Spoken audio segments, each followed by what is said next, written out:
नमस्कार दोस्तों, stories bye Radhika में एक बार फिर से आपका स्वागत है। दोस्तों, सकारात्मक सोच हमारे जीवन पर क्या प्रभाव डालती है, कैसे एक निराशा में डूबा हुआ व्यक्ति अपनी सकारात्मक सोच के कारण अपना पूरा व्यक्तित्व बदल सकता है। सकारात्मक सोच और उसके परिणाम हमारे जीवन पर क्या प्रभाव डालते हैं दोस्तों, ये हम समझेंगे एक छोटी सी कहानी के माध्यम से। पुराने समय की बात है। एक गांव में दो किसान रहते थे। दोनों बहुत ही गरीब थे। दोनों के पास थोड़ी थोड़ी ज़मीन थी। दोनों उसी में मेहनत करके अपना और अपने परिवार का गुजारा चलाते थे। अकस्मात कुछ समय पश्चात दोनों की एक ही दिन में एक ही समय पर मृत्यु हो गई। यमराज दोनों को एक साथ भगवान के पास लेके उन दोनों को भगवान के पास लाया गया। भगवान ने उन्हें देखकर उनसे पूछा, अब तुम्हें क्या चाहिए? तुम्हारा इस जीवन में क्या कमी थी? अब तुम्हें क्या बनाकर मैं पुनः इस संसार में भेजूं? भगवान की बात सुनकर उनमें से एक किसान बड़े गुस्से से बोला, हे भगवान, आपने इस जन्म में मुझे क्या घटिया ज़िंदगी दी थी? आपने कुछ भी तो नहीं दिया मुझे। मेरी पूरी ज़िंदगी मैंने अपनी बैल की तरह खेतों में काम करके काटी। जो कुछ भी कमाया बस परिवार का पेट भरने में लगा दिया। ना ही मैं कभी अच्छे कपड़े पहन पाया और ना ही अपने परिवार को कभी अच्छा खाना खिला पाया।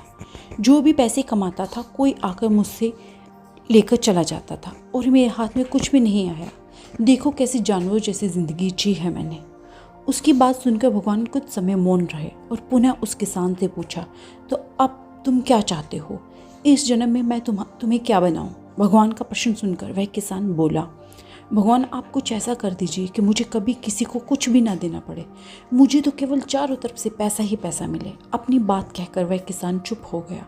भगवान ने उसकी बात सुनी और कहा, तथास्तु, तुम अब जा सकते हो। मैंने तुम्हें ऐसा जीवन दिया जैसा तुमने मांगा है। उसके जाने पर भगवान ने पुनः दूसरे किसान से पूछा, तुम बताओ तुम्हें क्या बनना है? तुम्हारे जीवन में क्या कमी थी और अब तुम क्या चाहते हो? उस किसान ने भगवान के सामने हाथ जोड़ते हुए कहा, हे भगवान, आपने मुझे सब कुछ दिया, मैं आपसे क्या मांगूं?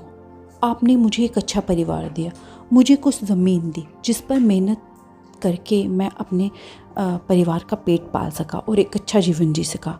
खाने के लिए आपने मुझे और मेरे परिवार को भरपेट खाना दिया। मैं और मेरा परिवार कभी भूखे पेट नहीं सोए। बस एक ही कमी थी मेरे जीवन में जिसका मुझे अपनी ज़िंदगी भर अफसोस रहा और आज भी है। मेरे दरवाजे पर कभी कुछ भूखे और प्यासे लोग आते थे भोजन मांगने के लिए, परंतु कभी कभी मैं भोजन ना होने के कारण उन्हें खाना नहीं दे पाता था और वो मेरे द्वार से भूखे ही लौट जाते थे। ऐसा कहकर वह चुप हो गया।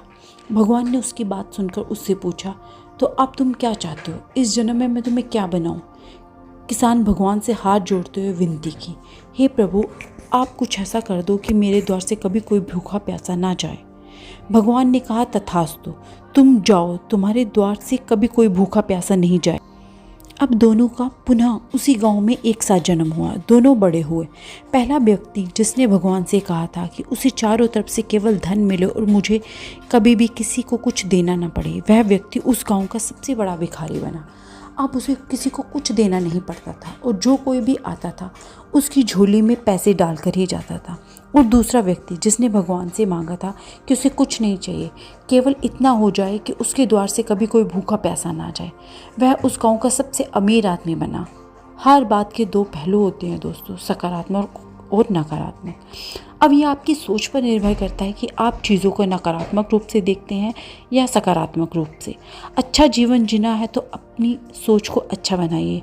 चीज़ों में कमियां मत निकालिए, बल्कि जो भगवान ने दिया है उसका आनंद लीजिए।